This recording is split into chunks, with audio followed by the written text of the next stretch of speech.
Hello guys, ngatiwonesanei guys. Itai muchidedza vamwe vasipo guys. Dedzai vamwe vasipo. Dedzai vamwe vasipo tite tichionesana guys. Dedzai vamwe vasipo tite tichionesana. Maswera sei kona ndisingadi kuya live guys. I was not planning on coming live. Ndatogara ndasangana nevideo yandigwadza moyo guys. Handakwadziwa. Ndamboda kuignore video iyi ya MEC yavati Simbinoro waichapisa. Simbinoro waichapisa. This is live chimwe chimunya. Yes, math throwback. Andika anengati ma throwback ekutanga tichitanga kuita diaries kuti vamwe venyu hamuna kudziona nyaya idzi. Pane nyaya dzinovhundutsa, pane nyaya dzinotyisa, pane nyaya it's worth listening to. Kana usina pasina live iripo teerera zvako unzwe zvinenge zviripo. Kune madanha enyaya dzakatanga uko, mudanhu enyaya. Saka ma throwback ndakona yangu muchinesana mu comment section makati ndimere muchisina nebhachi rangu time yayo ndainingirira ndaitambira kwa Shakata uko, ndaitambira band. Sena nebhachi rangu ramanga muchiteke nebhachi rangu muchiti bhachi vhudzi bhachi wig ndazvichitoto zvaitore mustera panguva iyoyo. Anomuona zvaitove mustera panguva iyoyo. Right. I hope you are okay guys. I hope you are okay. Happy birthday Dorothy Chadzia. How was your day? Mwari vakuita zvakanaka, Mwari varipafadze makore akawanda ekuti urarame. Right, tasangana guys ka. Tasangana pano. Chekutanga maona video. Anditika maiona video ya MEC. I'm going to show you kuneva sina kuona. Anditika kuneva sina kuona. Ndichakushow you video. Moona video. Toda kutara nezve video hii. One, that was not professional. That was not professional. Zvaitwa na diplomat vaya, because she's a diplomat. Somebody anditika she is not supposed to do that. Anditika iyo video yainfa kuti vadzingisa basa yaya. Iyo video yainfa kuti vadzingisa basa because maitira avaita handiwo. Anomuona hazvidi kudaro. Right, where is the video? Hey,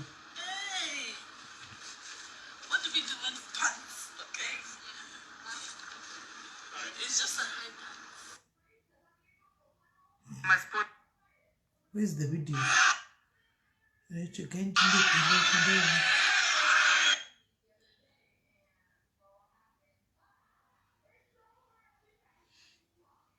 Right. Let's go to the video. Vasina kuiona muone. Right. You speak Shona. And then how do you find yourself in Villa when you are supposed to be with Munangago there? You know he doesn't give me money to operate you guys. And I'm operating with my limited budget. Thank you so much. Oh, you can't appreciate that. You're killing my health system. You are killing my health system. When you guys are sick, I'm hearing these days, you just say, let's cross the Limpopo River. There's an MEC there who's running charity department. It's not. And I'm going to tell you something that is truthful and painful.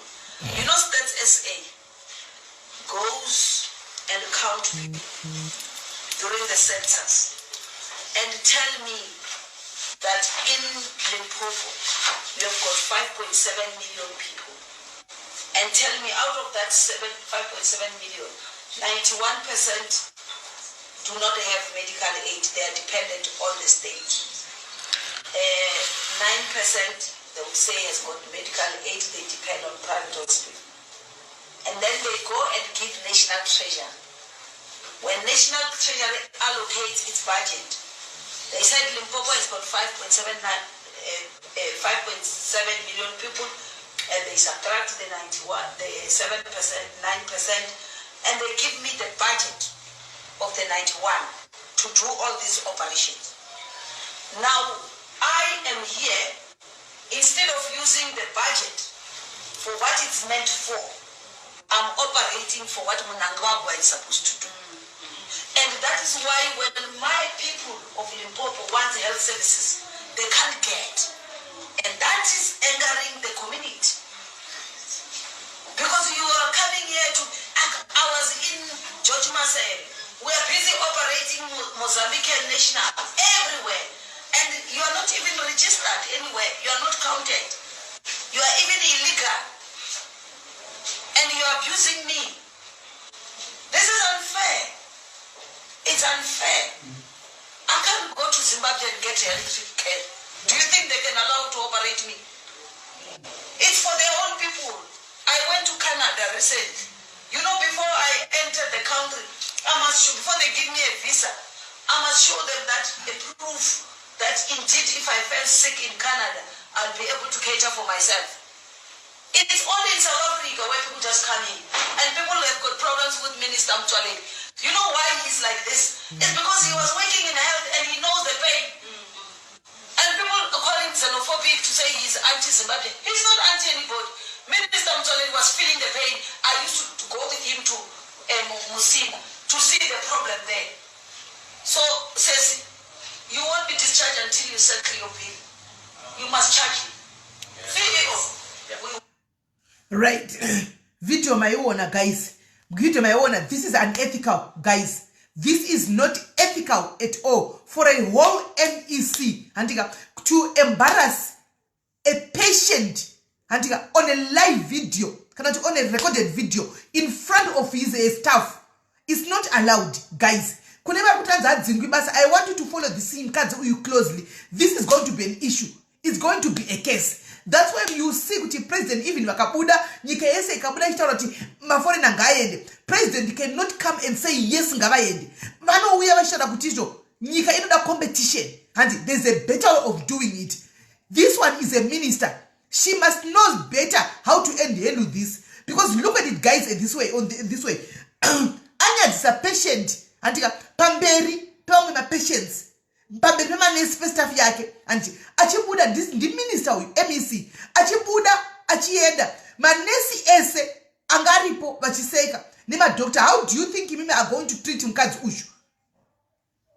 How do you think they are going to treat mukadzi uyu? Do you think they are going to treat her fairly? Do you think vaisara chimwanisa zvatagwa na minister izvi zvatagwa ne hierarchy yavo vachisara chimwana the same here kana zvinosiyana? Do you think that we handle the same way of Zoe Lab Kazaripa next bed? Can I better also put him Muforena? Can I eat numbu?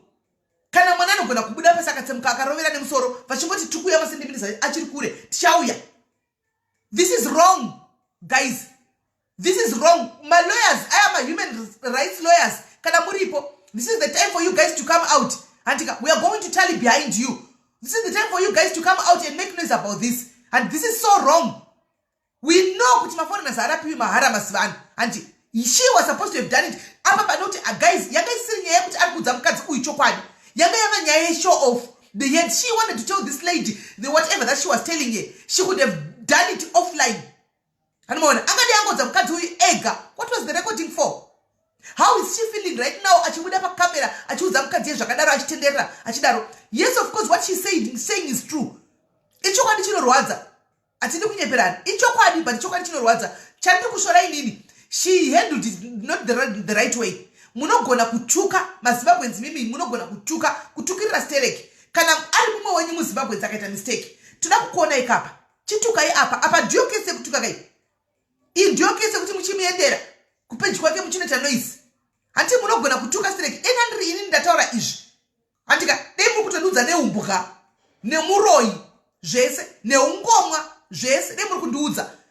And now there is a whole minister who came out and achinyadzisa mukadzi ari muchipatara ari kurwara. Mukadzi ari kuti I truly appreciate, because don't appreciate anything. Why are you appreciating? You are quiet. Let's be fair, guys. Let's be fair. Something must be done. It's hazvibvumirwi. Truly speaking, nemtema hazvibvumirwi. Ndisaka mchona manesi anta zvinhu behind kuseruko. Anoona? Vanozvita behind kuseri. Even mapurisa traffic kana chida kutorera chocho vakatongona wakabata phone singanzwisisi vanoti bvisa phone iyo, because zvinodzingisa basa. Because right now what she has done, this minister, she has poured fuel mumoto. This video is now viral. Vanhu vemuno vachiona minister antika vachibuda vachitaura zvakadai. What do you think she has instilled mupfungwa dzevanhu vemuno? Muri kufunga mupfungwa dzevanhu vemuno aisei? Akuplana hatred muvanhu vemuno. Vanhu vemuno vari easy ndivana tetekile guys. Vari easy kumhanya kuti atofamba mangwana momwe achitaura kuti mukutora medication, mukutora nikikiri inonzi health system yedu muno nezvazvinoreva ati asingatozivi. Zvazvinoreva nyika asingazivi because zvataurwa naminister. Animona, zvataurwa naminister. Aisa kutora chigubhu chefuel akadira mumoto. Moto that hospital yes guys, yanga ine mzimba 1. Yanga ine 1 patient there. The whole hospital. Yanga ine 1 patient. Why ananga straight pa mzimba?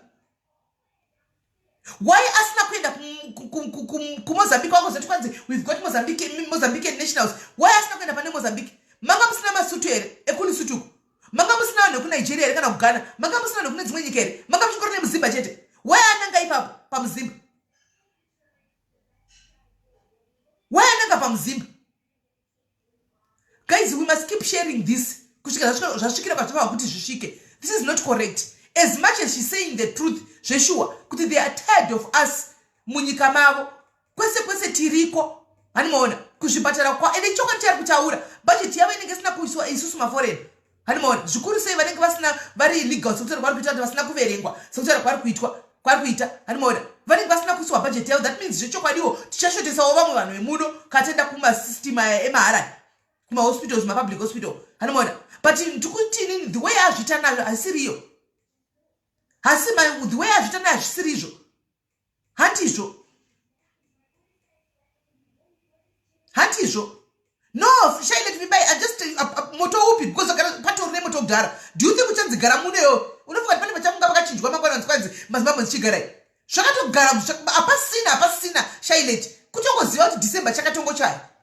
Hapasina. Panofuka do you think we wakusainda kwako ikoko vachafuma mangwana chokaita zochinja mind takuwedzera mapemiti.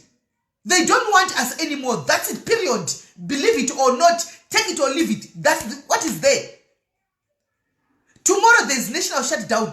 And South Africa yes as a whole. Akuna mnapenda kuchikoro. Varikufamba ma road, be careful. Because you're not gonna go, members are gonna go kusumukira. Harmona, hatred is now all over. Mufunge. Right today, I was talking no more Uber driver mzimba chintu zatanzi kuno kuanza child kwanza kwa pata maneru because remember Uber South Africans ndakatimirira ari kuti muri kuteka zvimota tutu mazimabwenzi isusu tambura muno avasi kuda vakatoona vari kuvamhanyisa vachivatimira moto nematombo. Hanimona, and the police is doing nothing about it. Hanimona, they are doing nothing about it. Apasisina achadiwi ndo chokwadi chiripo. As much as asingasachidi kudaro, guys, let's go and register to vote. It's never too late. Had they no one to wedu to register to vote. Hanimona, president ani to register to vote because I chat you we don't chokwadi chiripo. But the way yaitwa name na MEC you guys that was very unprofessional. Very unprofessional.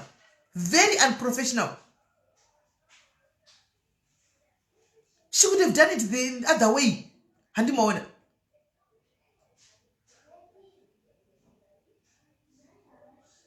Tichenda okune vakuru venyika yedu. Antika, I don't know president venyika yedu. Baba vamunangagwa. Muchiona zvinhu zvakadai muri kufila sei. You seeing this video. How are you feeling? Muri kunzwa sei? Baba venyika muchiona video iyi yakadai so. Vana venyu vachitonge vanasina kukwana, vachitonge kunge huku, kunge zvikorobo, kunge vanhu vasina nyatsoita dzakakwana munyika yedu South Africa inoi. Munonzwa sei? Abvunza mubvunzo umwe uri crucial mukadzi yawe. Mamuza mubvunzo wabvunza. Abvunza mukadzi yakuti anzi if I am to go to Zimbabwe right now, are they going to operate on me? That's a question you should ask yourself, President Mnangagwa. And it abvunza mubvunzo uri important. Kuti chokwadi vakauyawo kunyika kwedu vano-operate kwa here. Kana kuti hatina zvinhu zvakakwana zvokuoperatesa. Vano-operate kwa here. Kana kuti hakuna zvinhu zvakakwana zvokuoperate. Kana kuti kana usina mari unongofira mumba mako.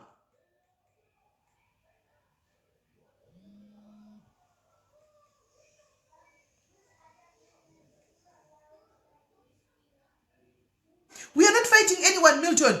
We are just talking as Zimbabweans because we also need to talk. Handika, as Zimbabweans. We see something that we should address as Zimbabweans. Peaceful.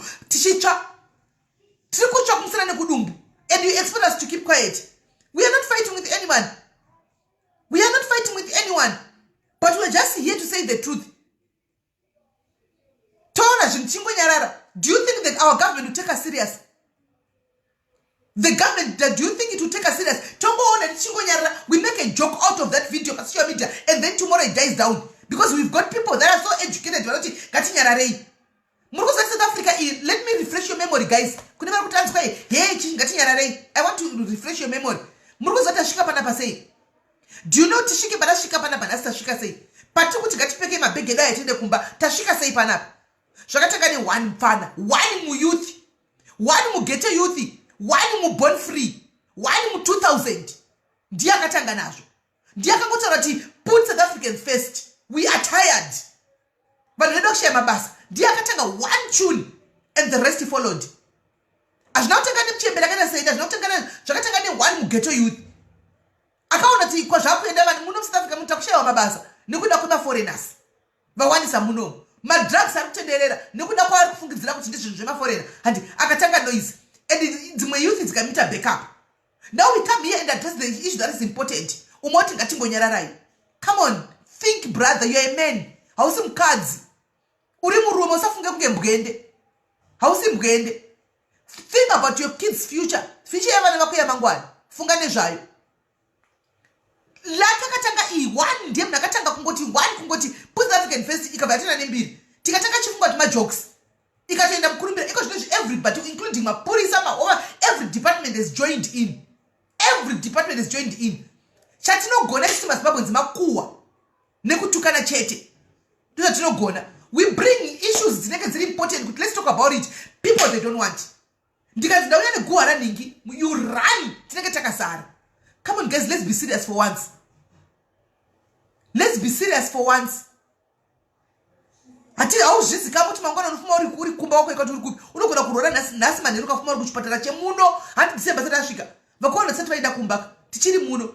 Unogona kuruma na nyoka nasi kana kuruwara nasi. Mangana uchida chipatala. Anmona. To those who think utanzi vari kupiwa fear nema Zimbabweans your own baby. That's your own baby. So tukuta zvukuitika pa ground. Zviri kubuda mumapepa zvekutaura zviri kudii. Handika ndizvatiri kutaura. Zvezvokudii, that's your own baby. We are talking reality pano. Chinangwa chedu pana pa guys, it's for us right now kuti shema muromo wedu titaure. Handiti, let's open our mouth and talk. Let's open our mouth and talk right now. Timbotaurawo kuti baba venyika hatina kuya nehondo. Hatisi kurwa. Tauya kuzongo kuti muchionawo video yakadai muri kunzwa sei. Vana venyava vari kunyadziswa mune dzimwe nyika. Vana venyava vari kutonge vanhu vasina kukwana mune dzimwe nyika. Nekuda kwechipatara guys, chipatara chinhu chiri crucial. Hospital chinhu chekuti it's a necessity. Hospital guys. Dei anga kudzingwa murestaurant taiti pamwe. Dei anga kudzingwa mune imwe nzvimbo taiti pamwe. Chipatara guys, kana warwara hauna imwe way unotoda kuenda kuchipatara.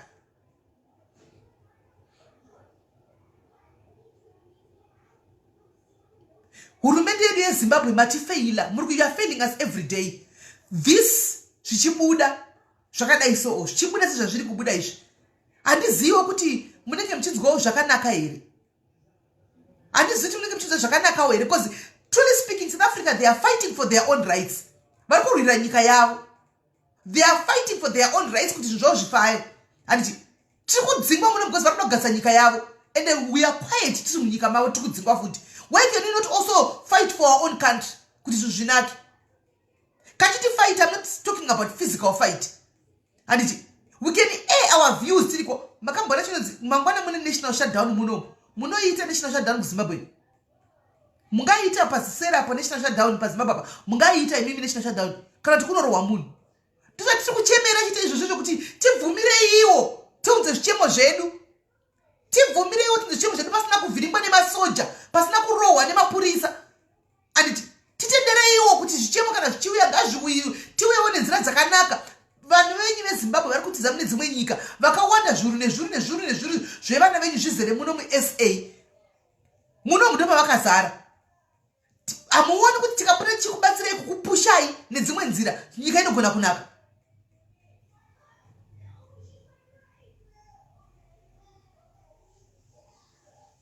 Asi mazimbabwenzi pachedu hatina kubatana.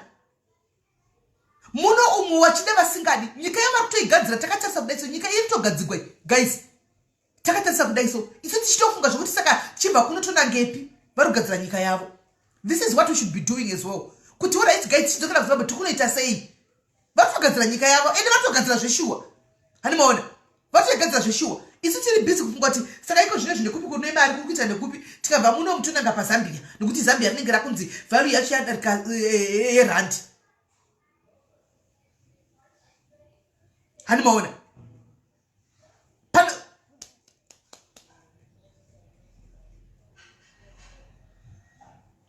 Baba venyika tachikumbirawo negovernment yenyu kuti tendereiwo mageto youth aya. Fungirai mageto youth ari kukura aya.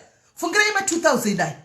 Fungirai vana vari kukura kuti ramangwana ravo richazova ripi, richazovei. Pave nemakore mangani mari papower apa. Change yataona so far ndeipi?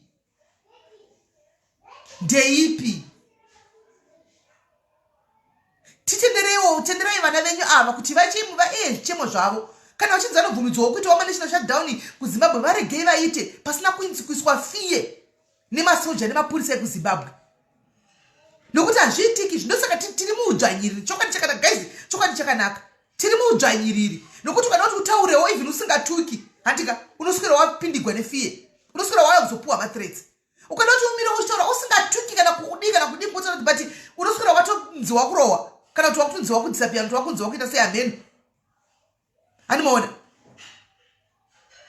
Tenderai vana venyu vasunguke munyika yavo. Hamungatongi nyika isina vanhu. Kuti nyika inzi nyika inotongwa inenge muchitonga vanhu, munenge muchitonga isu tisu vanhu vacho munenge muchitonga. Manje mukati nyika yacho imutonga nyika isina vanhu inenge iri nyika yakaita sei? Allow these kids to air their views. Tine vana ma 2000 vana vechidiki vari kusimuka vane potential yekutodaro. Who can even help kuti vake nyika? We need fresh minds. Guys, we need young blood. Tukuda vana vari kumhanya netechnology vari kuziva kuti ndikabuda nekona yakadaiso ndikabuda nekona yakadaiso. Hani maona? But they don't have a leg to stand on. Havana mavoice ekuti vataura because they are being oppressed. Hani maona? Havakwanisi kutaura because soja rinenge rakabira nebharisiki richidhura munhu. Sometimes we have to say this, guys. We have to say this. Munhu nemunhu anobvumidzwa kutsvaga party yaanoda muZimbabwe. It's an individual's choice kuti ndoda kuenda kuZanu PF here kana ndoda kuenda kune party ipi kana meno kana kuCCC. Ichoice yangu. Handiti hatifaniri kuti tivhundusirane zvokuti isusu mayouth pacheni mayouth imimi vana imimi you are disappointing. Munyika matinogara i1 nyika. iZimbabwe 1. MuZimbabwe umu mvura ikana iri kuindira munhu wese. Magetsi akadzimwa ari kudzimwira munhu wese. Asi munowana vana imi muchirova napachenyu. Just because umwe anosapota ZANU, umwe anosapota CCC. Asi vese hamuna magetsi. Why the fight though?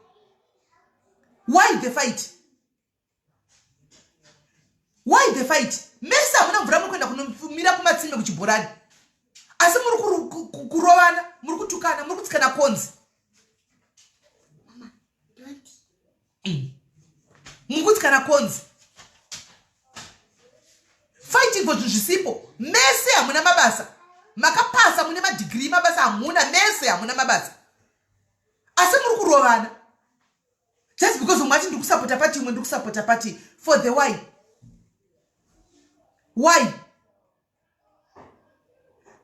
KuZimbabwe chipatara chinhu chakakosha bedwe. Tingataura zvimwe, tingashayiwa magetsi is fine. Tingashayiwa mvura tonochera kumatsime it's fine. But when it comes to health system chinhu chakakosha. Zvokuti tinozwa kunyara kana tichiburitsigwa zvipatara zvedu pamasocial media apa. Tinozwa kunyara. Wotsa zvipatara zvemuno, wotsa chipatara chokuZimbabwe china kana blanket zvaro. rekufuka hatina. Vakuru venyika ropa zvaro, madripu zvavo, magloves, malatest gloves aya, magloves ekupfeka, magloves hakuna. Manesi ari kungoriska life yavo vachinda vakadaro veduwe. Todzingwa muno, tonyadziswa muno muzvipatara, touya topopota tokomplaina kwamuri vabeji kuti tioneiwo, tinzwisiseiwo. I so wish they abiyanga masocialites eseka azviitiki hazvo ndozviziva, asi dai chachishuwo changu chokuti masocialites ese sezvo muri imi munomiririra vanhu, dai chambotaurawo panyaya iyi. Health system yakakosha vasikana. Vamwe vari kurwara vari kuita kupoya nepasi pefensi kuti vapinde muno vauye kuzorapiwa. Nenyaya yekuti kweduko it's a non-starter, it's a no-go area. Kana nemari unenge usina, unongoshaya $1 rekutenga bhanduru remuriwo wozowana mari yekuti uende kuhospital, wozowana kuti mari yekuti aende kuchipatara.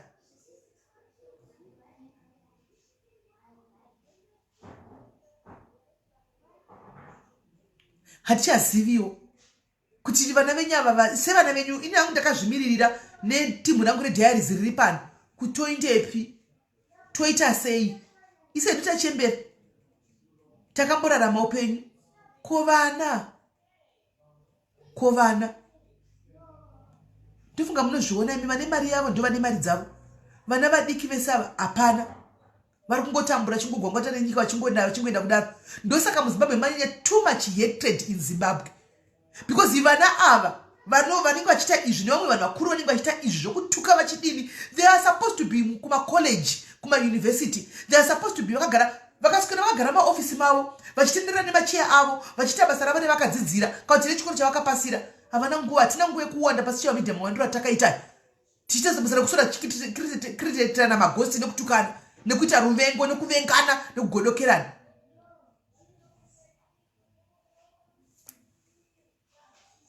Ava vanhu vakaita sevava vanhu vatinenge tichida, vana tanya block atitombodi kana kuona pano. Kana uri munhu wechi kana kuti wechi uenda kwaunenge uchinda ipapo.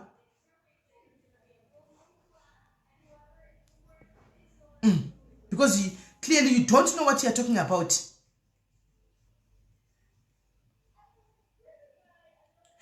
Chero ukauya ukandivinga uri wepati ipi ukataura zvaunoda, you are not going to shake me and you are not going to threaten me and you are not going to frighten me. Chero ukataura kuti kudii, we will stand for the truth. Tichangomira tiri pachokwadi.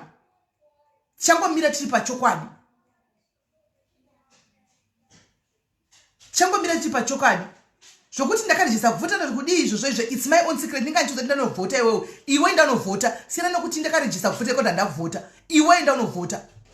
Iwe go and register to vote. In 4 or 5. Inini ndinotozvizivira kuti ndichano udai. Wakandiona ndiko kuZimbabwe nini. Pandakaenda kuenda kunovhota ipo kana kunorejesa kuvhota kudii, you were not there. Haufundi bvunzi nini because handisi kuitira zvangu newo unoda kuti zvinhu zvikunakire. Saka iwewe go and register to vote. Iwewe go and register to vote. Mvura ikanaya kuZimbabwe inoyera munhu wese. Unoda kuvhotegwa nini? Iwe haudi kuchivhotera. Unoda kuvhotegwa nani?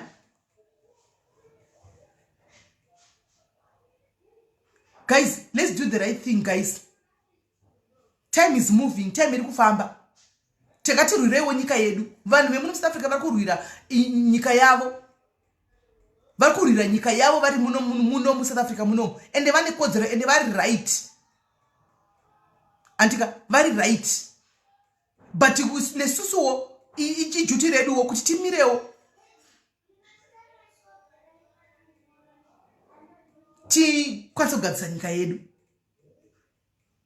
Panado ndati chipatara chiri crucial. Hameno maghost anouya achitaura zvanenge achitaura mucomment section muri ghost. Hanimaona kuti iro harisi munhu here, hariende kunorapwa here kuchipatara. Hariende kunorapwa here kuchipatara kanzi rabwara nhasi. Oh, somebody anobva auya ushu. Obva auya, regai tionesane, ndoda kuti tionesane zvatiri. Ndoda kuti tionesane ka, hasi makokai.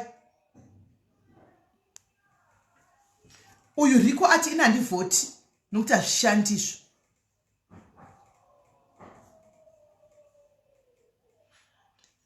Hanzi handivhote because hazvishandi naRiko. Amen. choice ndeyedu guys, kuti toramba tichingotendera nenyika here dzepasi rese kudai tichingofamba, kana kuti toda kuona zvimwewo zvakanaka zvameno une muromo. We can talk, we can voice. Tinogona kutaurawo. Kutaura kurambidzwe. Hautina watatuka. Hatina wataprovoka. Kutaura kurambidzwe. Kutaura kurambidzwe. Tongomirawo pachokwadi totaurawo chokwadi kuti avedwe vakume mukuru nyika tioneiwo. Tioneiwo. Before zvimwe zvese, health system is important. Ndarwadziwa nevideo ya guys. Ndarwadziwa nevideo ya, as much as is true zvanga chitaura, but samwe zvangoti tongonobata so. Animona. Samwe zvatongonotibata so.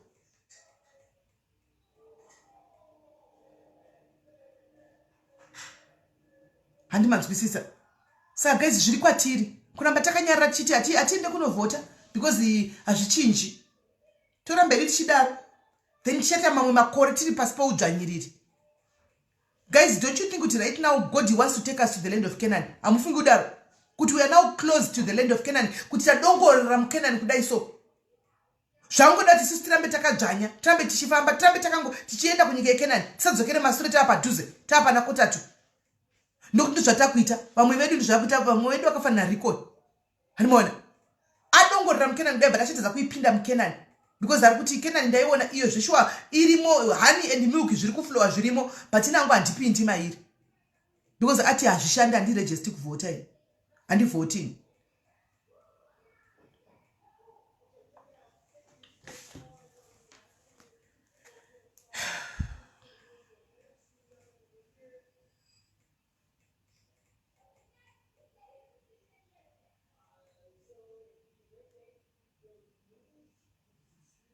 Ameno guys, kuti pofambiswa sei.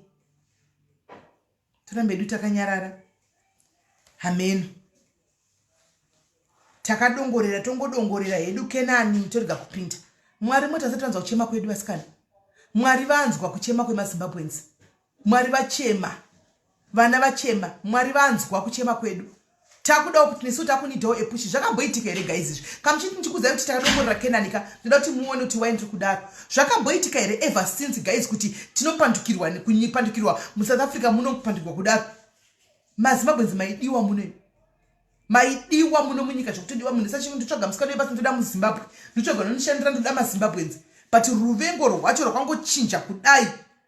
Word rokuti foreigner muno munyika rinoreva maZimbabweans. Muno munyika muno.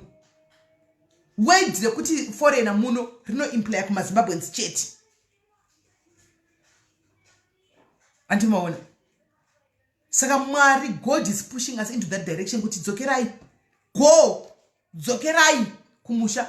Go and vote. Go and do this. Vari kupusha.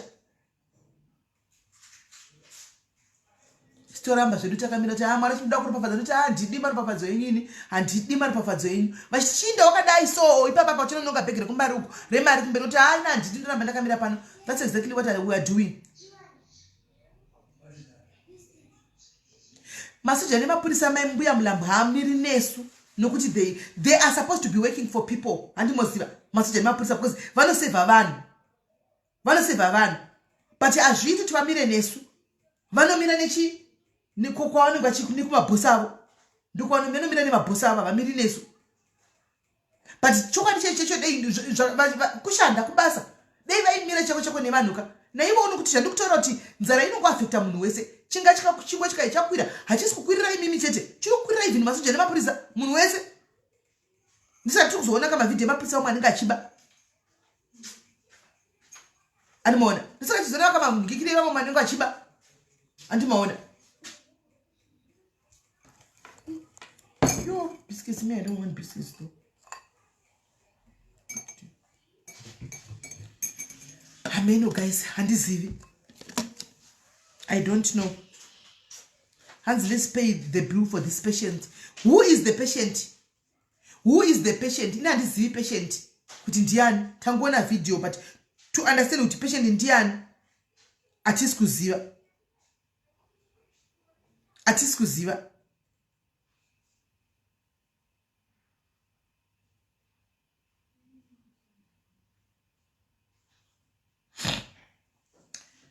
Amen.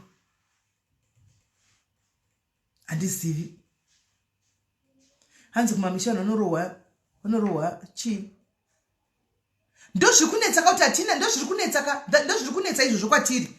Ndozviri kunetsa kwatiri izvozvo kuti isusu ndozviri kunetsa guys. Ndozviri kunetsa. Gaini mbovhura maline. Ndoda kupa ilaini kuti timboonesana nhasi. Timbonzwawo pfungwa dzenyu. Feel free kutaura zvaunoda.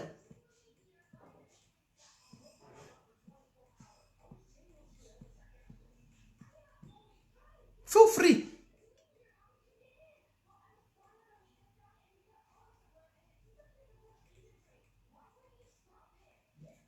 Right. Ndakuisa number.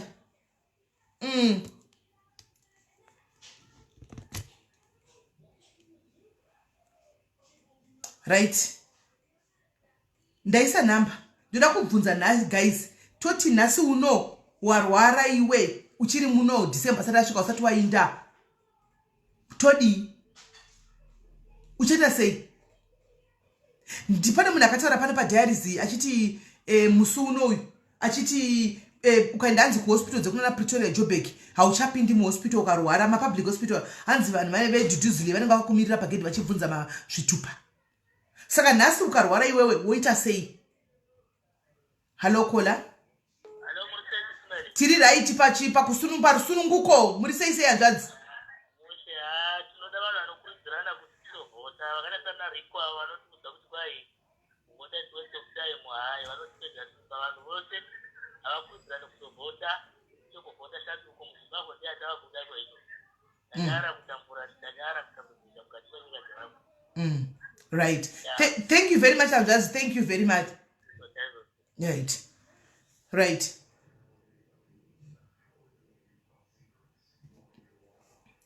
Tachikumbiro free and fair elections, by the way. Free and fair elections. Tachitokumbiro do free and fair elections. Chete.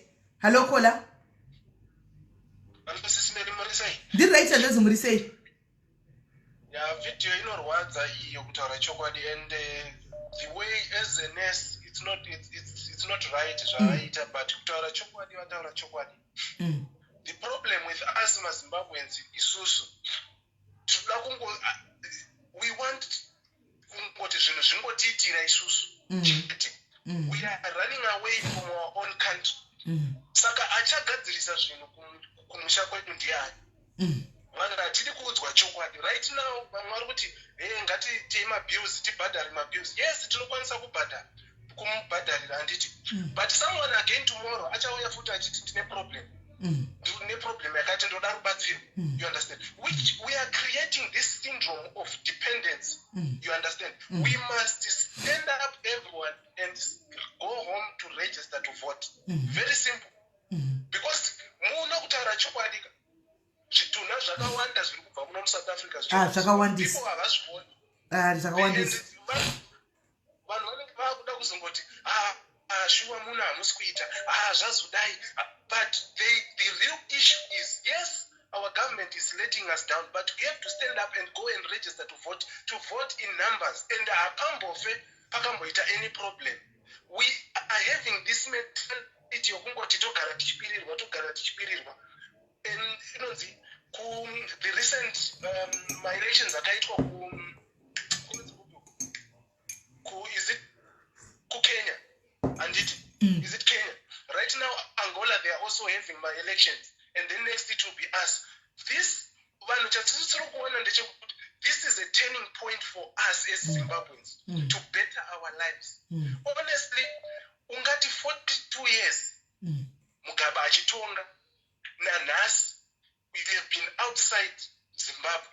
Your kids havazivi kushanda, havatombozivi kuti ATM yakamira sei vari kuZimbabwe, havatombozivi kupinda mubank, havatombozivi those luxury things, basic things, they don't even know about. They don't. But isusu wacho, why can't we just fight for our generation to come? Amen. That is coming.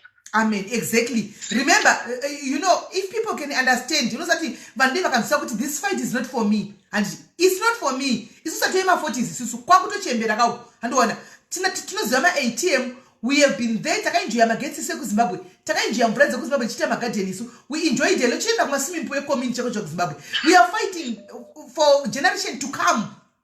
And one, ma 2009. Do want to fight it out. You guys, ma 2009 muri comment section ka. We are fighting for you. This is your war. Iwondo yenyu iyi. Yatingo kubatsira iwe isusu. Chino chavasingazivi. Munoziya. This is why we are saying that Ian Smith, yes, but he was building the country. Kudara isusu tichikura, even transport, waisamboshaya transport, iyo ichiri kunzi omnibus. Every 30 minutes waitongoziya kuti pane bus. Parinodarika. Ndizvozvo. You understand? Zvino hakuna mabhazi acho unotoita 1 hour kuti uende pachitumbisa. 2 hours kuti uende pachitumbisa. Wakamirira bhazi. And those luxury things zvataiwana tichakura, our kids are not having that anymore. And the other thing, vanhu vacho vari kuZimbabwe, mune muchiti tiri kuda kuzama kusapota vari kuZimbabwe. Iwewo uri kuno, you have been muno for the past 10 years, uchingotumira mari chete, uchitumira mari.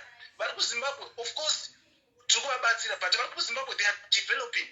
Right now, uchadzokera kuZimbabwe, uchanzonga uri South Africa for the past 10 years, 15 years. What have you done?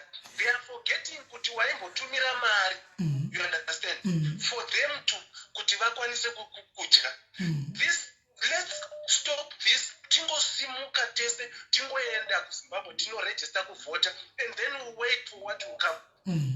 Do you know the generation that we are fighting for right now? Vana vadika tukuti tunoda kuti vazoenjoyawo ivo vana vatinogwana vari kukura hanimaona. Do you know kuti right now vari kupedzwa nemutororo kuZimbabwe? Chikuti rapedza nemutororo chiZimbabwe. What is being done to stop mutoriro uyu kuZimbabwe? Wapedza vana, and it's true. Even madzimai, ladies, ndopandinonyatsoona ndombokushora ipapo kuti you fellow women, munoziya mune problem yekuda kusada kusapotana. Fellow Zimbabweans vari kuZimbabwe, do you know hachipakabuda vachinzi vari kutora ndove vachishandisa pachichira mapedzi.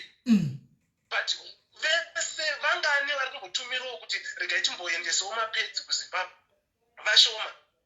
No one is doing that, but it's just we feel like everything is fine. We are comfortable. Now that you have mentioned that, I would like to applaud nekutaura pana pamunhu one anonzi Elliot King Solomon Elliot. He's a guy, but he sees the need in donating in kuti vanhu ngavave nemapedzi tinopa vanhu vasina kumariseva handimona vamwe vanhu cards chaiwo vari kutadza kuzviita. But Elite uya ari kusimudza mapedzi achiunganidza achinza Elite sando dzako mwari vakuitira zvakanaka hanzvadzi. Rambo wakadaro.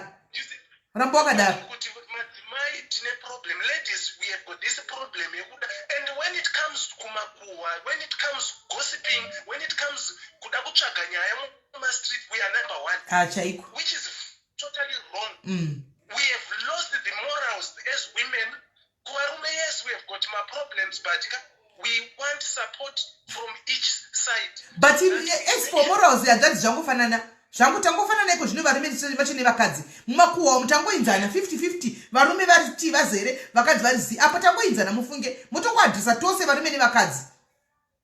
Yes, I'm saying ndokubata kwese varume, of course tinotone problem. Tatone problem. Asi kunyanya ma 2000.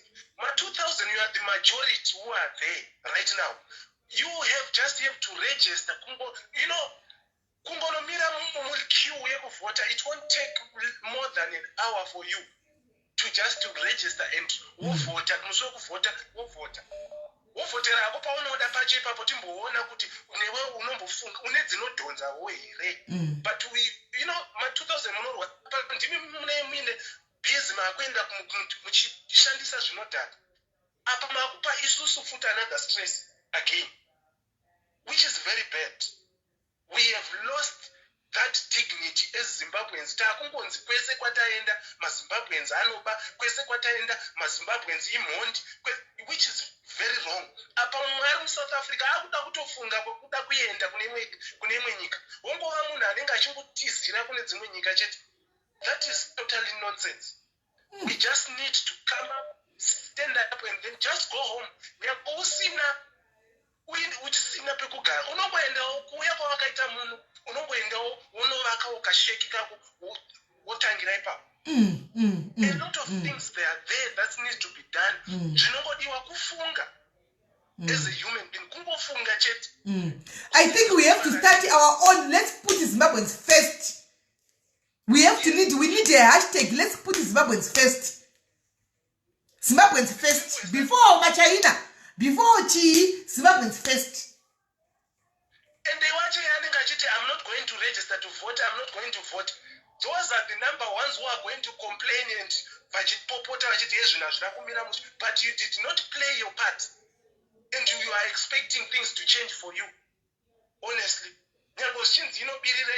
But why can't you just stand up and do your part?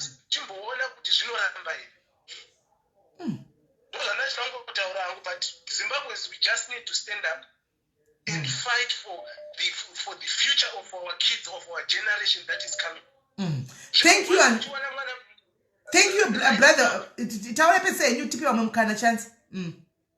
Right now, umwana ari muno South Africa, ari well vexed, ari well checked up, ari kuenda kuZimbabwe. Unenge uchitofunga kuti nhai ndonodii kuti mwana uyu aramba ari aine that brain yainayo. Unenge wakutotya kuti achanorasika. You understand? So this is the chance for everyone to fight for our kids. Not for you. Already Makota to die. You understand? This is time for everyone to stand up and register to vote. Simple as that. Thank you so much. Thank you, my brother. Hey, Mashoko Makukutu, thank you very much, my brother. Right. Brother, vataura wapedzera. Hanzi ngatisumuke itinde kunovhota newantu. Vana kumamishoko vari kunzoshandisa ndove yemombe kuti vaite mapeds. Hanowana ndove yemombe. And then here we are busy following makuwa nesusana basa rese, and instead of us donating mapeds hanowana kutinde kunopo vasina vari kutsvaga mapeds. Tokundwa nemunhu rume uyu Elite King Solomon and ari kuunganidza haazive kuti pedro chaniswa sei haaende kuperiod and ndiso tine vana vasikana kumamisha uko but munhu wechirume akatora anomira mugepu and achitora achikolekta mapedzi achiisa kumareva. Isusu vakadzi tichitenga dhata rekuti titedze makuwa nezvinhu zvisingatipi pundutso kati muupenyu hwedu. Guys, we need to change. Truly speaking. Kola hello. Hello parisununguko kola. Zviri sei? Hello parisununguko. Hello. Nyaya Zimbabwe Gwadza. If there is anything chiri kugwadza inyaya yeZimbabwe. Hello. Yes, taura hindi kuzwai. Yeah, tane mantra yema-ex-combatants. Hakuna munhu asina hama isina kufira kuhondo. Munhu wese, everyone, even ama-2000 antoona sekuru vake vakanga vari chibwido, vati vakanga vari mucomrade, vati vakanga vari chi. It's so painful. But right now vanhu vakuitwa kunge vari kuraiwa vachipiswa and whatever. Is that what ma-ex-combatants fought for? Hazvisiri izvo zvavakarwira. Totanga nayo Zimbabwe yacho. It used to be that bread basket. Zimbabwe yaidzikanwa senyika ine vanhu vakadzidza. Iye zvinezvi takuitwa kunge zvimwe zvinhu nekuda kwekuti vanhu vakuramba kubatsira vamwe vanhu munyika, nekuda kwecorruption. Vanhu vakangoshama muromo kuti vataura corruption vanopinda mujeri. I'm not political, handisi munhu wepolitics, handina nhengi, but please vedweni ngatipewo vamwe vanhu macharity, because ukagara muchinzvimbo 42 years ingova ngimwe chete, just 42 years. Nyangwe kasava CCC, nyangwe vakaisa urime gudo, ngavangogadzika urime gudo ipapo timboona kuti rinoita zvokuita zvakaita sei. Kana muchiita zvinhu zviri so open zvokuti munhu anochemera kuti mumwe munhu aurawa mamuvharira mujeri, koita munhu anoba zvamunoona mese zvokuti mota dzawadya jena dzinotenga hospital, mota dzawadya jena dzinogona kubhadhara My sister, now that you have mentioned, I saw a house, and this I don't know how far true it is. I saw a house yakabuda irutendera passocial media apa. Iri kudzine 50 bedrooms. Makaiona?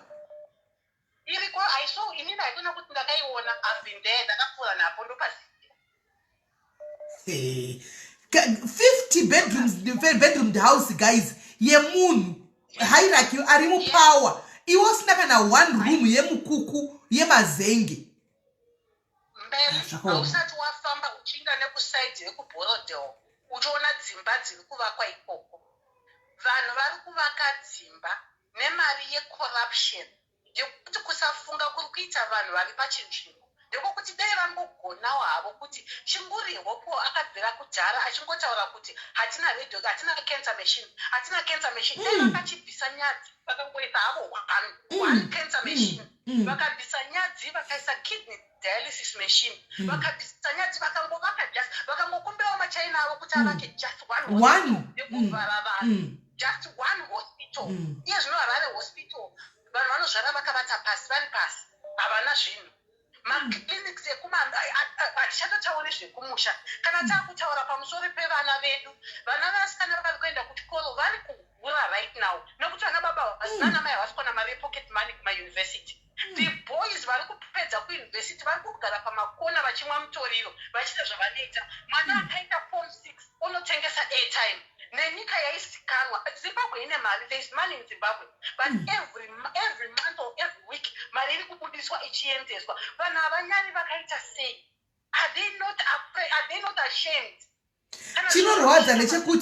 chinorwadza ndechekuti povo iyi isusu povo you go wana kastand woisa kamukastand ka 3 room kako muri kunzwa vari kuiva chipaza zvokwadi unenge washingirira wawo vari kuiva chidzupura ende havasi kunzwa tsida havasi kumira kasi kune ma50 bedroom house kwasingagari vanhu all of the house is on the run asi imba iriko hanzi why not turning that house into a hospital macha inoisa kama machine emadialysis ari kutaurwa hanimona because kaina munhu ka imba iyi 50 umwe haana kana 1 mukuku umwe ane 50 very well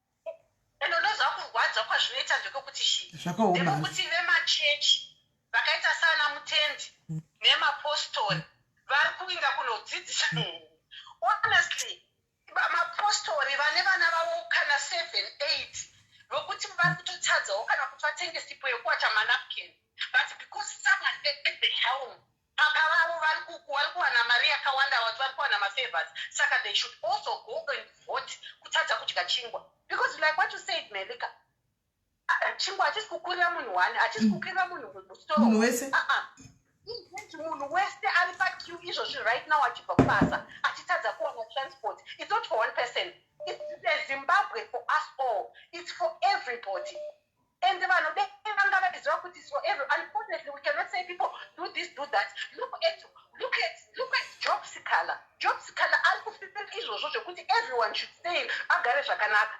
But isusu we are so peaceful, we are a very peaceful nation. That's the thing. Ndo zvacho andi muri kuona job sikala ayaura haana wakatuka haana wakarova ayaura arimo masells achingoti kuti upenyu hwangu nehwake nehwevana vedu huve nani ayaura arimo muya andimaona and we are doing nothing. And that's what the sad thing about it.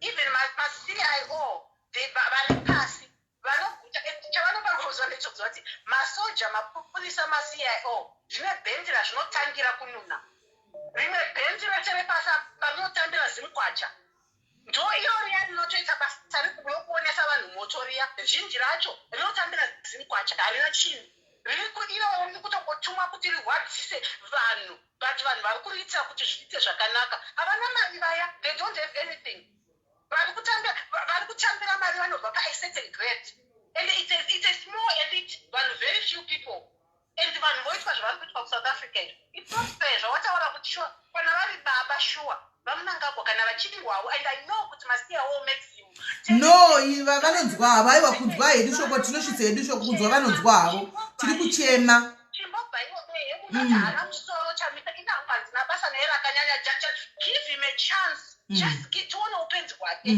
tionewo zvaanotadza tione paanosvika nepaasingagoni not kuti munoramba makangobatirira Zimbabwe ndeyeropa rei handiti tese takafirwa hakuna asina kufirwa mani ama-2000 anona mbuya vakafira kunana chigwido nana sekuru vaive vacomrade saka ndeyeropa rani ndeyeropa redu kana mukananda vacho variko honestly if she's a woman ane moyo unoyatsoziva mbuya nehanda look at what your people are doing is that what you died for?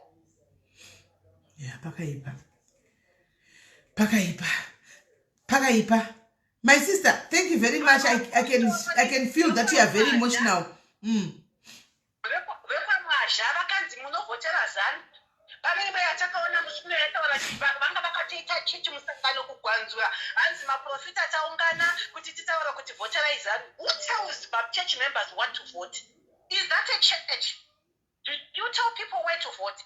Imimi itai basa renyu ramwari rekufudza mweya mumwe nomumwe arimba pake ozotsvaka kuti ndovhotera papi. Saka kana makuita vanhu kunge zvinonzi imbudzi dzenyu kana gutenyu, what do you mean? What do you mean? Zvinorevei? Aiwa, Zimbabwe yarwadza. Zimbabwe yarwadza. Ngavanzwewo ana achiwenga muri koko chokuzivai. Moyo muchinayo hamuna kuibuditsa ichirimo. When you uchifamba zvakaita, do you know kuti Dave Smith aidzoka Mwari ngaandiregereni. Dave Smith aidzoka akasvika akaona zvakaita Harare zvinezvika anonakirwa zuto. Anoita mabiko. Nokuti zvakasiya yakaita yatoundomorwa kudarika zvayanga iri. Saka if kana kuti munogona kuzvitonga muchiita mari yekuti munodya muri mega mucha zvamunoda, zvinorevei? Instead of sharing, instead of doing things for people, zvorevei? Yeah, pakaipa my sister, pakaipa. Nyika inotongwa nevanhu vayo, nyika inotongwa etinozviziva inotongwa nevanhu vayo. Saka vari kuda kutonga havasi venhu vayo here. Vana vadikwa. Aiwa, we are all Zimbabweans guys. Aiwa, we are all Zimbabweans. Tiri varidzi tose.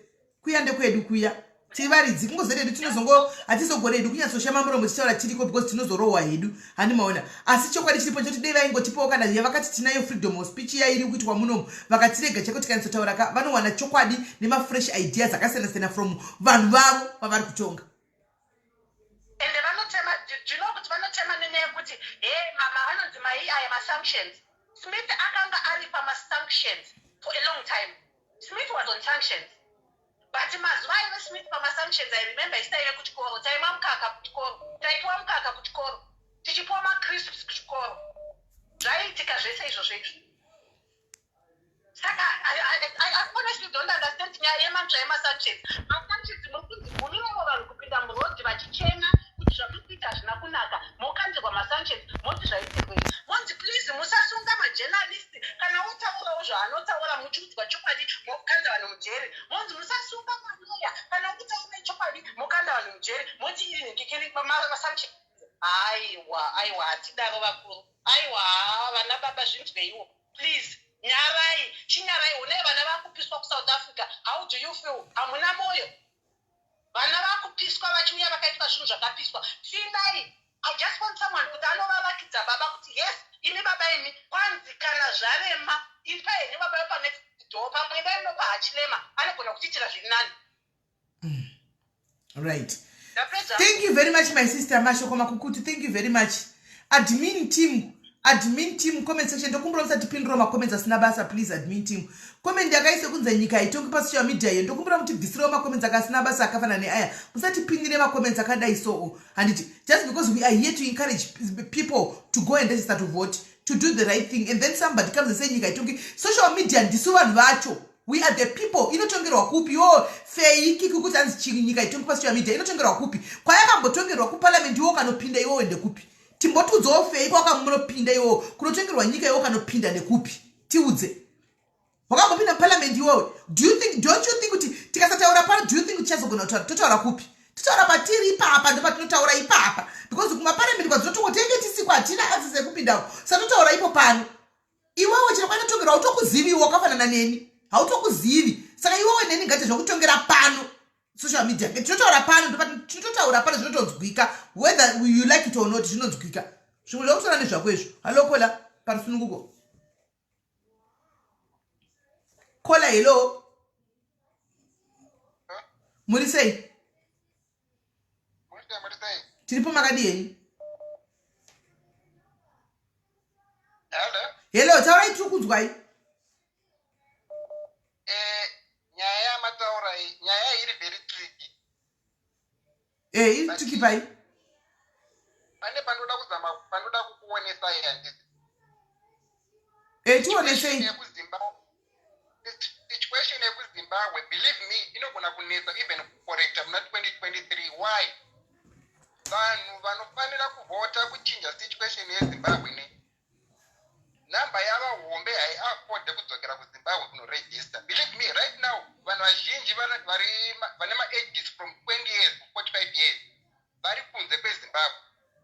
Ndoda kupa example yevanhu vari padhuze muno muSouth Africa muno vashoma vari kutoafoda kungonoona mhuri dzavo. Do you think kuti vanhu ivava vanozoafoda kuenda kunovhota next year? So chances are high kuti next year futi zani inogona ngowina. Aiwa kamukoma, aiwa mukoma chirege ndikubateka. Handiti kudzingwa here. Hamukona one dzikuitika dzikunzi endai kumba. Muri kuzere kuchipatara vanhu vedhudhuzile vanenge vakamira pamagedhi vachida zvitupa. Saka mukarwara, what are you going to do? You are forced to go home kutoka treatment muchakwenya nditi. No wonder when tikudzokera tikanzokera inzwai. No wonder when yamataura iyo South Africa nyika iyi. Tikaidzokera izva tikudzokera tikadzokera tese. Don't you think you are going to make a change? A difference? Sister, hakuna munhu anodzokera kuZimbabwe. Kweza hapana kusiri kufa kudzokera kuZimbabwe kufa kugara muSouth Africa. Anjadzi, hamusi kuziva henyu tine nhamba yedu yevanhu vachitanga kuenda so fast D6 aiwa vanhu vakawanda vari kuenda zvavo. Anjadzi, vanhu vakawanda vamwe vakatoenda vamwe vari kutoenda. Ndosaka mabhazi akatokwidzwa. Iko zvino bhazi rakuita 1000 kusvika pagwera apa. Kusvika kuHarare uko bhazi rikuita 1200 because nhamba yawandisa mabhazi arikuda akadai nemidziyo yevanhu. Mabhazi anakukwira nekuda kwokuti vanzi vari kudzokera kumba. Akukwira nekuda kwei? Fuel yakakwira ka. Hanzvadzi, fuel yakakwira payakakwira paya. Mabhazi akakwira vhiki rapera. Mabhazi akakwira vhiki rapera. Last week hapana fuel yakakwira hanzvadzi. Musavakudzwa mabhazi nandiriko kumabhazi inini. Ndichoti kona imi ndichikwidza vanhu vaenda kumusha. Vachitaura kuti aiwa kakondongwe kuti temara ndimakuinda. I was there kumabhazi. SIS MELLY. Ndoda kuti muchengete mashoko kuti ndiri munhu anotisapota triple C 100% ne. But believe me, vanhu vandinosapota vazhinji vandotoona every day. Hapana even ane 1 rand kudzokera kumba kunoona hama dzake. So munhu iye anodzokera sei kunovhota next? Vanhu vari kuunganidza mari hanzvadzi iko zvino. Iko zvino havana 1 rand kuti vasimuke mangwana vaende kumba. Asi vanhu vari kuzviziva kuti December chachai because even my employers nema-employees kune petition yavo yavari kupiwa. Handitika. Saka vari kuzviziva kuti mari dzava kuwanepo zvinhu vari kuunganidza kuti vaende kumba. They know.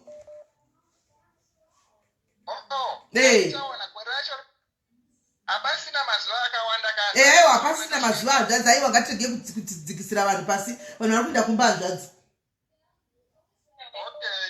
Imi makatonorejistera kuvhota imi ndine mari kekuenda kumba.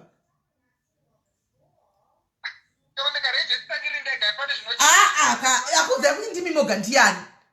Akudza kuti ndimi moga ndiani?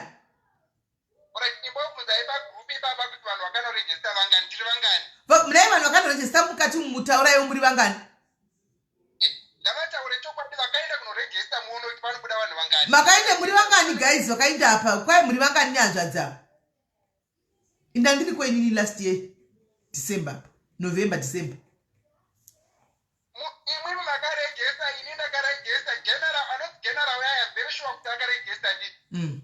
Only few vari kuafoda kuita zvinhu izvozvo. Vanhu vazhinji vanongopopota nokuita makomenti muka hapana akamboenda kuZimbabwe apa uye hapana anoenda kuZimbabwe. Believe me. Kwai hamusi kuinda naimi mushuwa kuti hamusi kuinda imi. Muda kupisiwa munhu. Amen. Amen okola tichazoona hanzvadzi handiti takusvika takukoderera padhuze. Regai tione zvichafamba sei. Regai tione. Alright hanzvadzi. Pakaipa. Hapana kumira mushe. Kwai nakola madiaspora ose paSouth Africa na vanhu vamuSouth Africa muri kungoita noise muri mucomment section hapana kwamunoinda imi nokuti kufusiri kufa ndekupi. Saka tikuitei. Tikuitei naimi. What are we doing naimi? Hello okola. Hello SIS MELLY. Zviri sei? Zviri sei? Mushe. Kutaura ndichipindura vangaita hanzi vanhu havasi kuenda kumusha. Vanhu vachatoenda kumusha nokuti zvagara zvatondomoka muno mujoni. Saka vanhu vese vakutaura zvokuti hanzi hatiende kumusha. Handei kumusha tinotoita hovhio 2023 anga atobva uya musoro pamwe. Pakanaka kola maita basa. Aya. Hello kola. Makadi SIS MELLY. Muri sei? Tiripo makadiwo. Mushe. Inini ndauya ndida kunyanyotaura nevanhu vari kutaura kuti handivhoti handina zvazvinochinja. Kusiri kufa ndekupi right now. It's either uchafira mumba nevana usina chekudya, uchafira mumba watadza kunozvara, uchafira mumba nezvirwere kusiri kufa ndekupi. Saka chiri nani chii kuti enda unorejista unovhota. Handiti ngazvirambire ikoko asi watry, you come back and you say I tried, than kungotanga kuti handina zvina zvazvinochinja. We've been so oppressed zvekuti pfungwa dzakatotanganyika zvekuti hatisina chimwe chatinofunga, tinokufunga kuti hapana chatinokwanisa, but we don't realize the power that we have as a people. Chandakaona maZimbabweans hatina kubatana. Patinotaura nyaya the spirit of ubuntu, we don't even understand what it means. Because tinokufunga kuti inini kana ndikadya nini nemhuri yangu nhasi zvatokwana, hatifungiri vamwe ndizvozvo chaizvo. Ndizvozvo. But hatikuziva kuti tiri kuuraya the next generation. Vana vedu funga kuti vana vangani vasiri kuenda kuchikoro, kuti igeneration yatokanganisika yese iyoyo yevana vasiri kuenda kuchikoro. Zvichatisiya tiri papi isusu as a nation. So if we don't fight now, when are we going to fight? When are we going to fight? Thinking of what zvataurwa nakola baba vanzvadzi vavhara, I'm starting to think kuti imimi munoziva chii iyi movie zvandambotaura kuti sezvamboitika kwatiri kunzi tinzi hatichadiwi zvokunzi wedhe kuti fori narori ramazimbabwenzi muno. I'm starting to think maybe this was a calculated move. Hamuzvioni? That was done by South Africa. Kuti calculated move yokuti no, if we push them, don't ndiso tine ma-elections ari padhuzeka. Animaona? Ndisi ma-elections ari padhuzeka. Ngati vadzingei ivava vainde kunovhota. Hamuzvioni? Kuti it was a calculated move.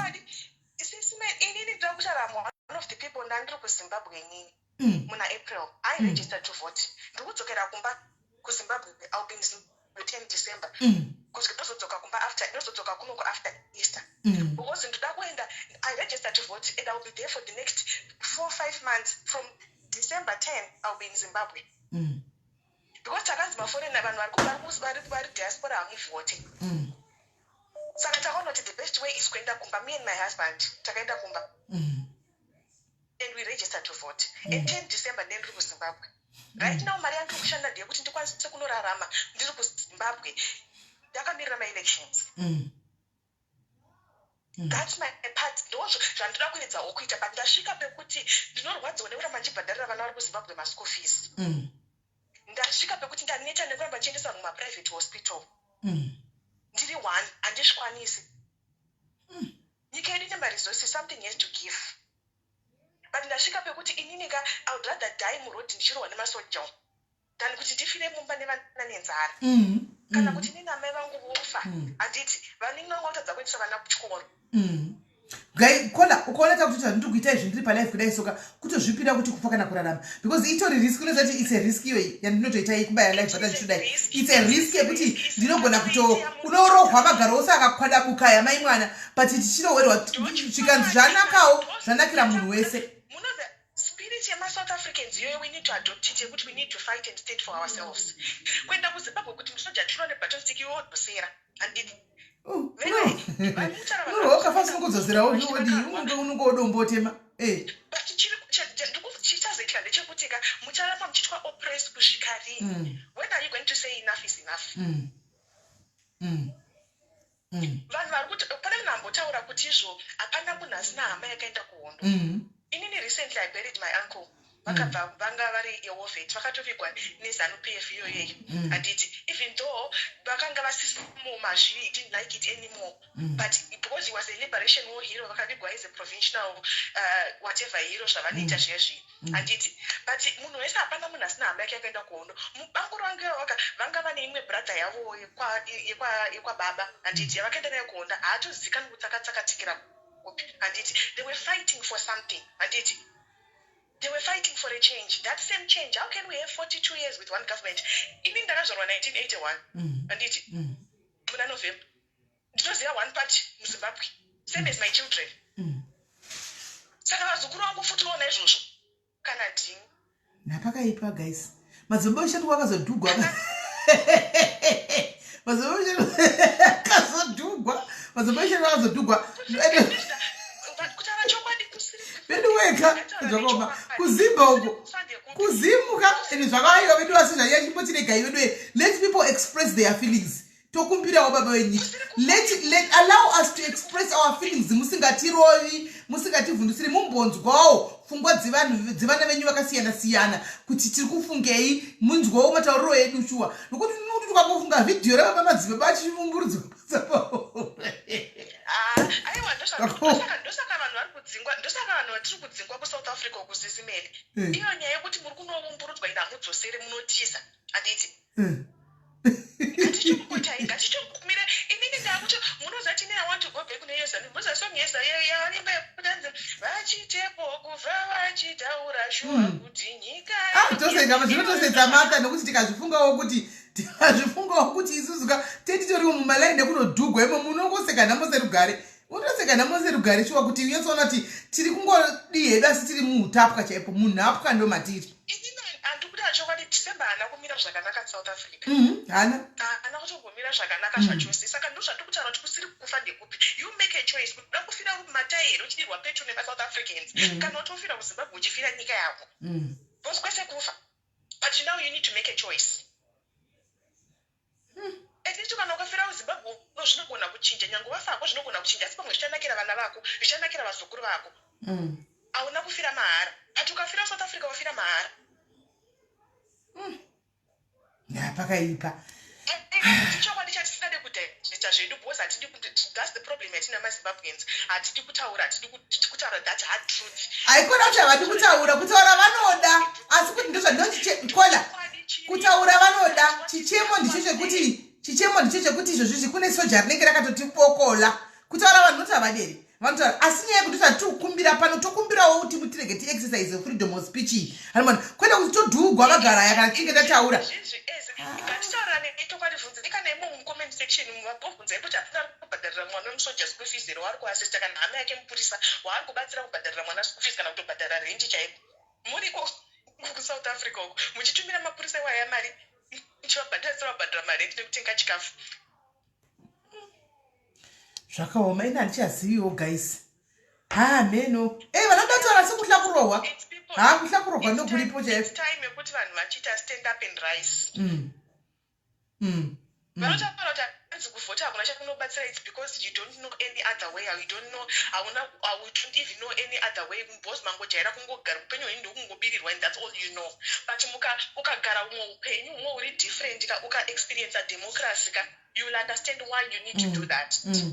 It's like this is what we understand now because we are in South Africa and South Africans are even doing it. They are doing it right under our nose. Because definitely we are not independent. South Africans are doing it right under our nose. They are exercising their democracy. With us watching them like this and it's working, it's happening. So we now have the idea, but okay, if you do this is democracy. Hey.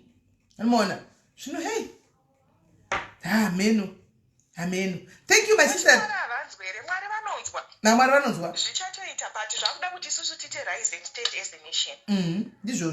Thank you, my sister. God bless you. Okay. Pakaipa. Tukutongochemera izvozvo kuti guys nevambotiregawo vambotambo exercise kutaura vachitora manotes kuti vanhu vari kumboti kudiko. Vanhu vari kumboti chiko. Vanhu vari kumboti kudiko. Handi machona vasingatirovi kutiregedza kutora iti nhasi kubva nhasi takuvhurirai masoja. Please back off masoja. Stay away from people. Handika stay away from Zimbabwe. Let them talk what they want to talk. Toda kunzwa. Handika let them kuti zvinyatso kufamba. Tine zvinyatso kufamba mabvisa masoja kuti mire kusaidzi varegei vari timboonzwa kuti vari kuti kudii. Vanzwewo kuti tiri kuti chi. Hani maona. Baba wedu wenyika nezvaitogona shuwawo nezvaitogona pamaplatform vambonyasa satani. Hanimona vamboya paplatform kuti ndauya edimi timbova edapa votoya kuti ndini baba wenyika hati ndokuindarata nevana kutaura nevana vavo tauya edimi. Imagine guys kuti vanobreaka record yakaita sekunzi kwanzi baba venyika vainda kunojoina malive epasocial media kutaura nevana. Guys ndokutaurirai vanenge vabreaka record pasi rose. Kana masango nacho newa yanobisu. Hanimona mumboya zvenyu baba wenyika mumboti nyasa satani mumbo requesta kuEdward timboto yetsitaura vana vachipa zvichemo tisingavhunduki takarelaxa sevana utana baba vavo takanatsa kurelaxa so tichitaura namdara wedu so tichitaura namdara wedu timakatsa kurelaxa tinyatsotaura zvakanaka zvinoita baba nevana vavo muone kuti hazvifambiri.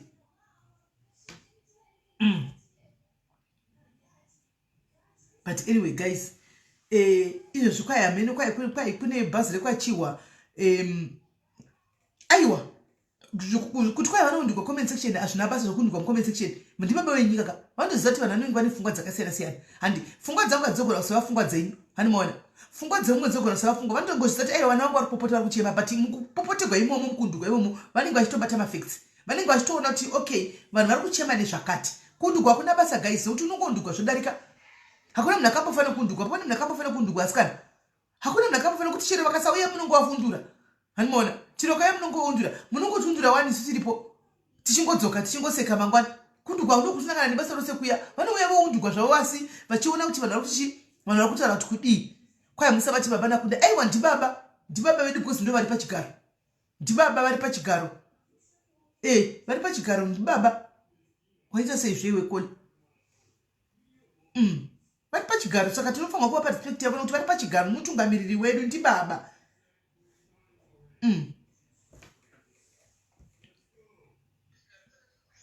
Kola hello. Hello, SIS MELLY diary. Yes, muri sei? Ndizvo SIS MELLY indarwadziwa zvitereki nenyaya dzaitika idzo vhidhiyo yandaona. Hello. Taura takuteerera. Okay, alright, ndangotaura hangu 2 minutes. Inini first of all ndoda kukurudzira maZimbabwe kuti vatsvage documentary yakanzi Zimbabwe. Ina hangu ndakaiona paBBC iPlayer. Saka documentary yacho inotoratidza kuti this party CCC Nelson Chamisa kuti last elections ayo papatori neevidence yese yerigging and everything. Saka they tried their best but High Court yakangotora nyaya ikangoirasira kure. But ina hangu ndikurudzira maZimbabwe kuti ngatiendei chero kuCCC ikoko chero kuZEC tovabvunza kuti vari kuplana kuita sei kuprotecta mavotes edu. Because vanhu, in as much as we say let's register to vote, but vanhu vari kulosa confidence in voting. And of which that's true. Saka muchiona pacomment section vamwe vari kuti hazvishandi. But isusu ngatingoplaya part yedu tongoregister kuvhota zvakadaro, but let us ask them tovaisa up to task kuti vatiudze kuti vachaprotecta sei mavote edu kuitira kuti zvakaitika last time zvisaitike futi. But that's a very crucial question iyoyo kuti gore rinouya panyaya dzemavhota apa pane anything change zvafambiswa sei kuti ti have free and fair elections? Pane strategy iripo here? Ndo zvatoda kutoziva because isusu tine ma34 years and takatouya muno muUK nenyaya yekutiza nhamo, but it's not like we are happy in this country because being a foreigner is not something which is nice.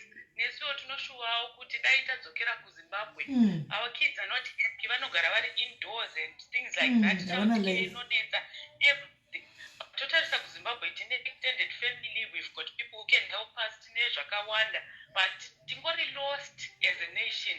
Saka toda kuziva kuti vari kuita sei kuti vatibatsire kuti tiprotectere mavote edu.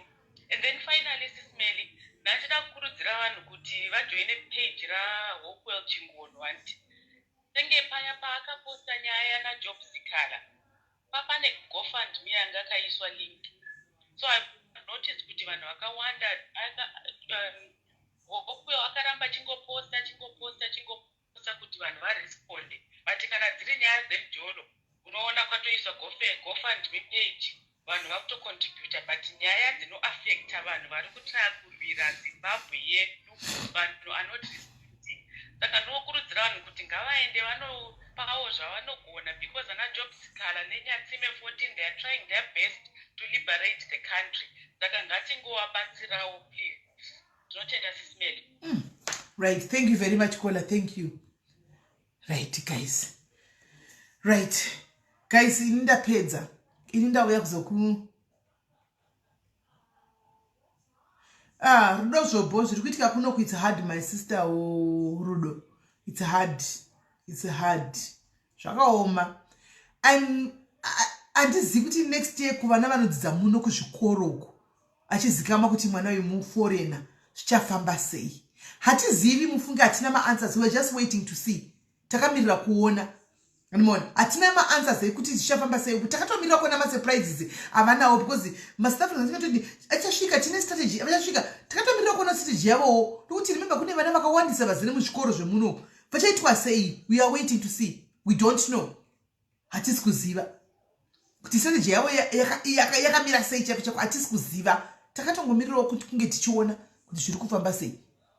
Hanzi ko bhazi ripi amene kwa kuchikonzi kwa ikune bhazi chiwa razodi handakuona nyaya zvakanaka yangoita pop up padenga apo kwa kukuzimu ayo kwa amene kuti bhazi racho kwa iraita sei ameno zviri kufamba sei. Amen. Hanzi tikutonyimwa nzvimbo right now. Chiona manje kunyimwa nzvimbo right now saka vana voindepi? Vana voindepi?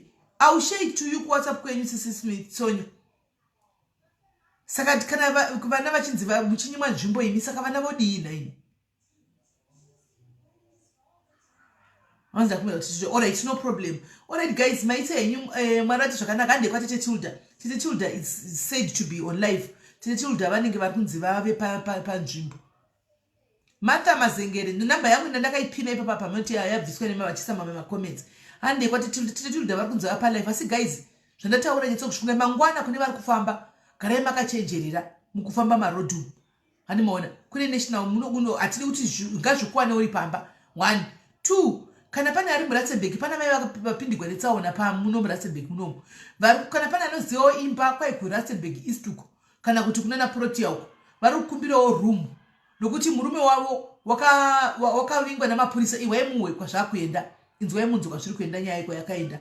Mai ava vanoti murume wavo wanga achidhiraivha tiraki romwe munhu vachibuda pamba vari kwavanga vari vachishanda netrans vakafonegwa nemazimba vachitange vada kuhaya tiraki hama kuti tiraki rudzii kwai saka vaenda kwenga kwakanzi vasangana nemazimba vakasvika vakamiririgwa nemapurisa hobho mapurisa ndobva abatrakire munhu uya ndobva aijeka trakire munhu uya ndokuvatorera traki kwai ndokuvarova singaiti baba vaya magarosa kwai zvikanzi makabatraki baba vakati aiwa traki ndoshandira munhu ndodai zvikanzikana kasi mazimbabwe dzanga vadana hapasina traki ndokutogwa traki ratogwa baba vaya ndokubva vambotogwa ndokushungurudzwa kwai ndokuzoregedzekwa traki ndobva raenda kupolisi. Handika saka nda polisi kudaro kwa minyaya yambere sokuti yanyaragwa handimaona asi sezvinoita kiri kupolisi kuya moti mapurisa ida kudinaro muridzi wetraka akabvazwa kudikira handimaona akaclaima kuti traki ndindinaro